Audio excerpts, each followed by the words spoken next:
Budget को अच्छा बनाने के लिए वित्त मंत्री जी पता नहीं कहां से कुछ लाइनें लिख करके लाए थे।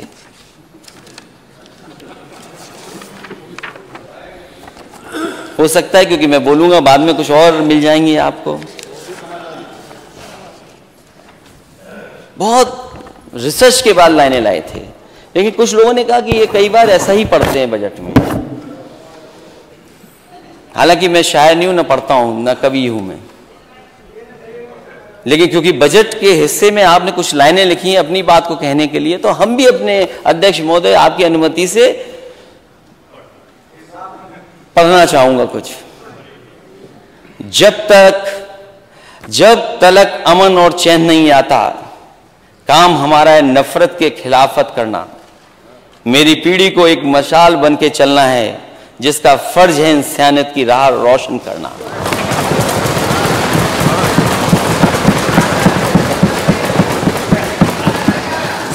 दोबारा पढ़ दूं? जब तलक अमन और चैन नहीं आता, काम हमारा है नफरत की खिलाफत करना। मेरी पीढ़ी को एक मशाल बन के चलना है, जिसका फर्ज है इंसानियत की राह रोशन करना। तो हमारी लाइनों का पोस्टमार्टम कर दिया। हम तो सोच रहे थे, हम तो ये यही चाहता था। हम ये सोच रहे थे कि आप कोई नया सुनाएंगे। नहीं, आपने जो पढ़ा था वही मैंने कुछ उसका जवाब बनाया था। ये मेरी गलती नहीं, अगर आप दूसरा पढ़ते तो जवाब दूसरा होता। ये जवाब नहीं है तो पोस्टमार्टम है उसका। मैं अध्यक्ष महोदय धन्यवाद देता हूं कि वो बात समझ गए कि उन्हीं की लाइनों का जवाब ये था। मैं अध्यक्ष महोदय सरकार से ये पूछना चाहता हूं कि आपने सस्टेनेबल गोल्स पे बहस की थी, और यहां पुराने माननीय सदस्य होंगे जिन्होंने दिन रात बहस की थी। वो सस्टेनेबल गोल्स बहुत महत्वपूर्ण हैं। 5 बजट पिछली सरकार के, 6वां बजट ये, उन सस्टेनेबल गोल्स को हमने कितना अचीव किया है अध्यक्ष महोदय, ये कम से कम सरकार बताए हमें। क्योंकि जो आंकड़े हम पढ़ते हैं, जो हम कभी कभी आंकड़े देखते हैं, जो नीति आयोग से आते हैं, शिक्षा सूचकांक में यूपी सबसे नीचे राज्यों में 4थे नंबर पे दिखता है।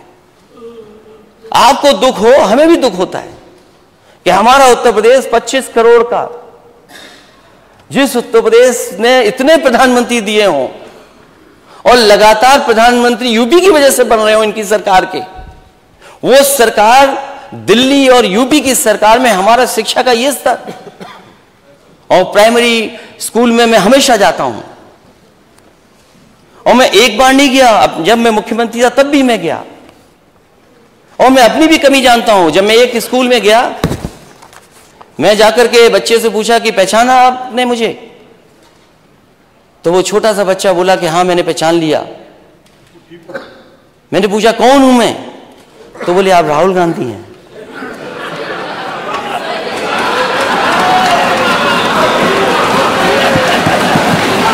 सोचिए आप, सोचिए आप।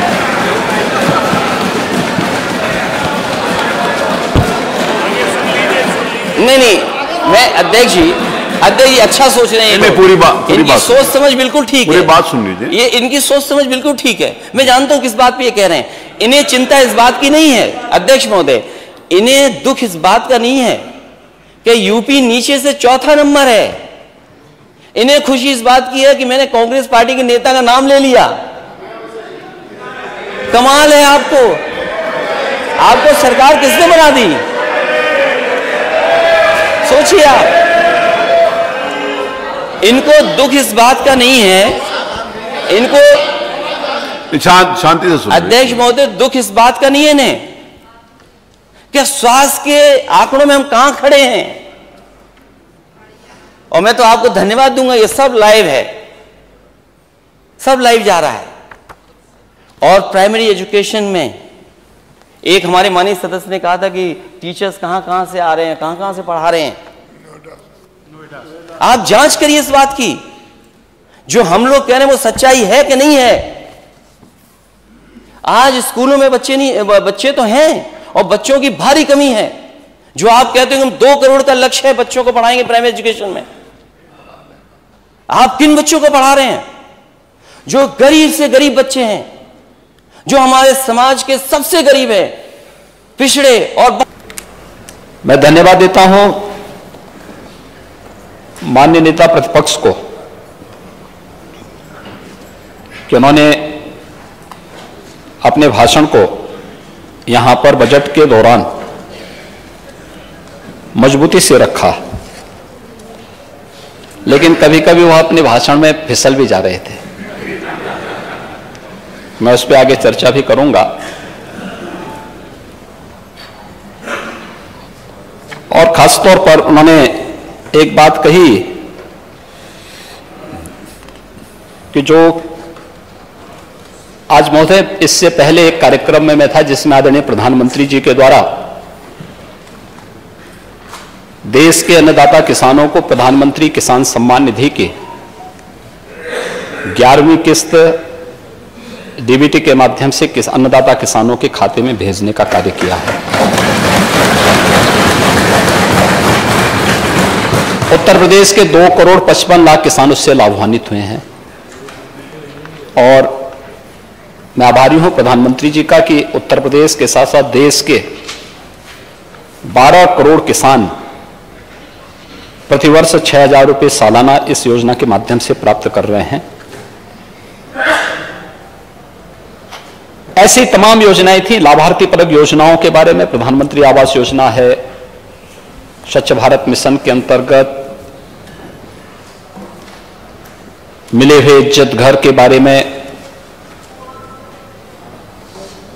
या फिर सौभाग्य योजना में विद्युत कनेक्शन है, उज्ज्वला योजना में रसोई गैस का कनेक्शन है, जीवन ज्योति बीमा योजना है, आयुष्मान भारत है, और भी तमाम योजनाएं जो लाभार्थी परक योजनाएं थी, उनके साथ प्रधानमंत्री जी ने संवाद भी बनाया। और माननीय नेता प्रतिपक्ष कह रहे थे कि समाजवाद है। अच्छा है कि कम से कम समाजवाद के बहाने ही उन्होंने प्रधानमंत्री मोदी जी के गरीब कल्याणकारी योजनाओं को स्वीकार किया है, उनको अप्रिशिएट किया है। लेकिन ये जो योजनाएं हैं, ये योजनाएं पंडित दीनदयाल उपाध्याय जी की अंत्योदय की भावना से प्रेरित है, जिसमें पंडित दीनदयाल उपाध्याय जी ने कहा था कि आर्थिक योजनाओं द्वारा आर्थिक प्रगति का माप समाज के ऊपर की सीढ़ी पर पहुंचे हुए व्यक्ति नहीं, बल्कि सबसे नीचे के पायदान पर विद्यमान व्यक्ति से होगा। और उस व्यक्ति के जीवन स्तर पर सुधार करने की दिशा में ही स्वावलंबन की प्रक्रिया, आत्मनिर्भर भारत के निर्माण की इस प्रक्रिया का एक कार्यक्रम चल रहा है, जिसमें हर व्यक्ति को सशक्त बनाने की, गरीबों को सशक्त बनाने की, उनके उन्नयन की दिशा में एक कार्यक्रम उसी प्रयास का हिस्सा है।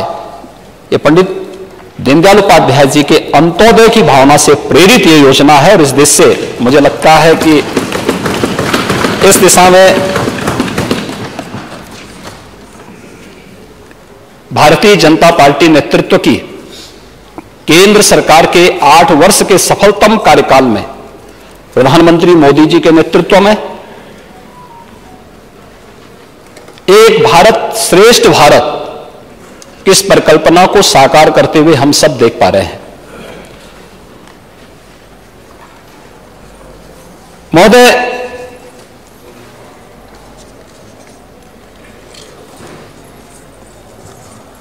मैं देख रहा था कि अचानक अपने भाषण को आगे बढ़ाते बढ़ाते नेता प्रतिपक्ष उस दिन बाद में कुछ ऐसे मुद्दों पे आ गए जिनका बजट से संभवतः बहुत वास्ता रहा हो या न रहा हो।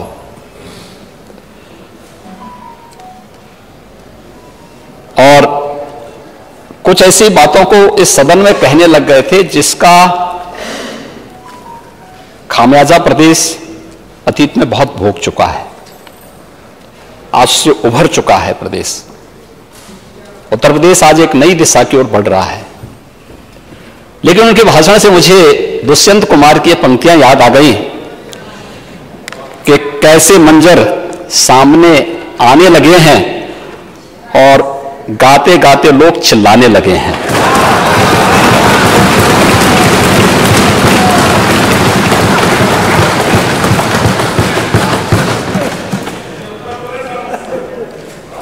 भाषण बजट पर केंद्रित होते तो लोग मानते जो भी रहा होगा, मैं खैर उस पर आऊंगा भी,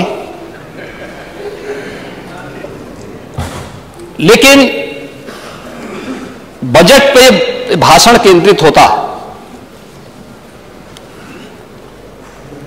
क्योंकि प्रोसीडिंग का हिस्सा बनेगा। और यद्यपि हमारी भारतीय संस्कृति तो इस बात को मानती है कि शब्द ब्रह्म है, हम जो बोलते हैं वो नष्ट नहीं होता है, और फिर यहां पर जो कुछ बोलते हैं वो विधानसभा की प्रोसीडिंग का हिस्सा बनेगा, विधानसभा की प्रॉपर्टी का हिस्सा बनेगा। जब तक हमारा लोकतंत्र है तब तक यहां की दीवारों में यहां की लाइब्रेरी का हिस्सा होगा और आने वाली पीढ़ी को निरंतर उन सब बातों की तरफ सोचने के लिए मजबूत करेगा कि कैसे लोगों ने क्या बात कब कही थी। और इसलिए जब हम बोलते हैं तो बहुत सोच समझ करके हम लोगों को उन बातों को सदन में रखना चाहिए जो वर्तमान के लिए भी भावी पीढ़ी के लिए भी एक मार्गदर्शिका के रूप में काम आ सके। और इसी दृष्टि से मैं कह रहा था, जैसे नेता प्रतिपक्ष ने एक बात और कही कि उन्होंने अपने समय में बेसिक शिक्षा परिषद के स्कूलों का दौरा किया और एक बच्चे से उन्होंने पूछा कि मुझे पहचानते हो, तो उसने कहा कि हां, राहुल गांधी है।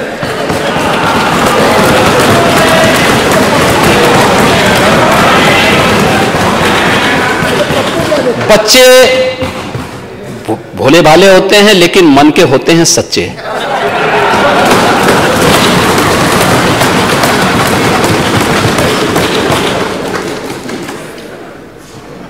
जो बोला होगा बहुत सोच समझ के ही बोला होगा।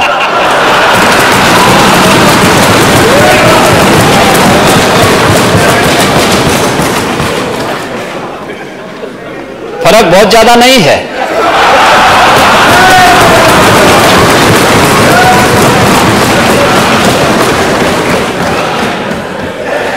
फर्क केवल यह है कि राहुल गांधी जी देश के बाहर देश की बुराई करते हैं और आप उत्तर प्रदेश के बाहर उत्तर प्रदेश की बुराई कर देते हैं।